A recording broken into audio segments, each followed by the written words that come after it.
Welcome to the Reset Protocol. My name is Charlie. I am here today with my guest, Daniel. Good morning, Daniel. Let's dive right into it. Here's something that challenges everything we think we know about addiction.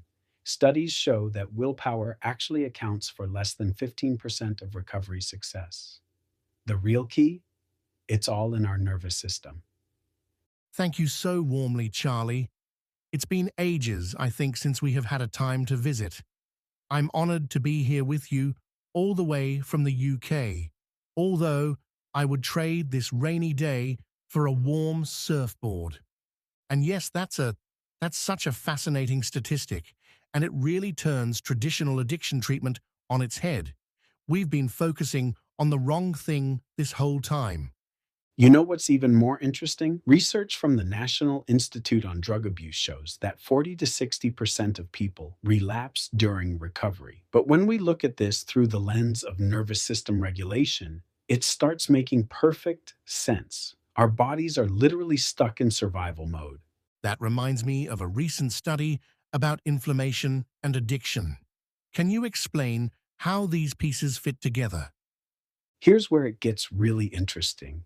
When our nervous system is inflamed, whether from stress, trauma, or physical causes, our prefrontal cortex, the part responsible for decision making, actually shows reduced activity by up to 15%.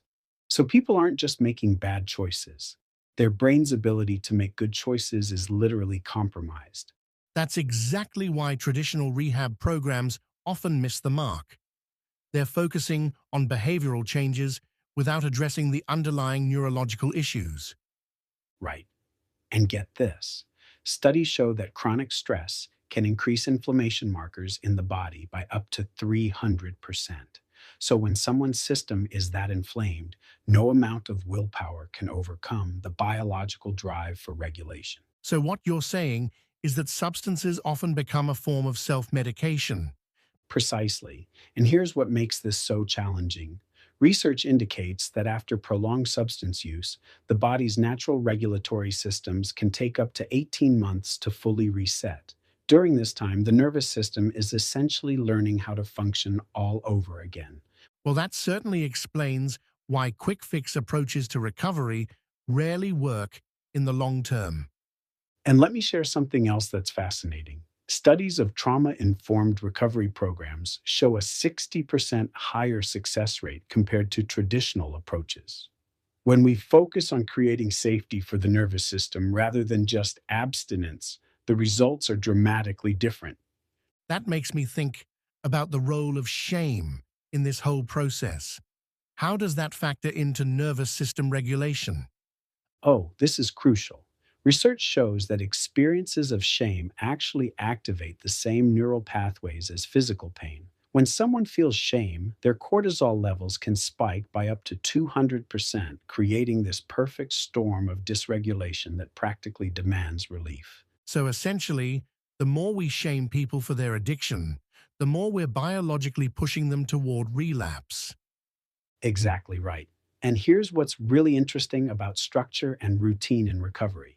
Studies show that implementing consistent daily routines can reduce cortisol levels by up to 50%. It's like giving the nervous system a roadmap back to regulation. That really brings home why timing and pacing are so critical in recovery. You know what's fascinating about that? Research on neuroplasticity shows that the brain needs approximately 66 days to form new habits. But here's the key, trying to change too much too quickly can actually increase stress hormones by up to 175%. Well, that certainly explains why so many people struggle during the detox phase. And speaking of detox, recent studies have shown that supporting the nervous system during this phase can reduce withdrawal symptoms by up to 40%. This includes things like maintaining regular sleep schedules, gentle movement, and consistent meal times. Those findings really challenge our traditional understanding of addiction recovery.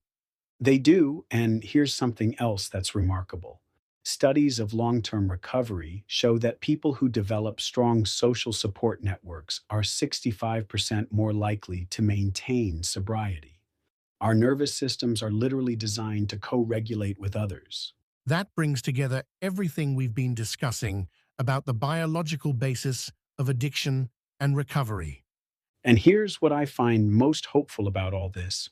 When we understand addiction through this lens, we can move away from punitive approaches and toward more effective methods.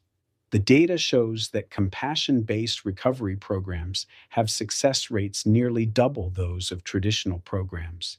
It's not about moral failure, it's about creating the conditions for healing.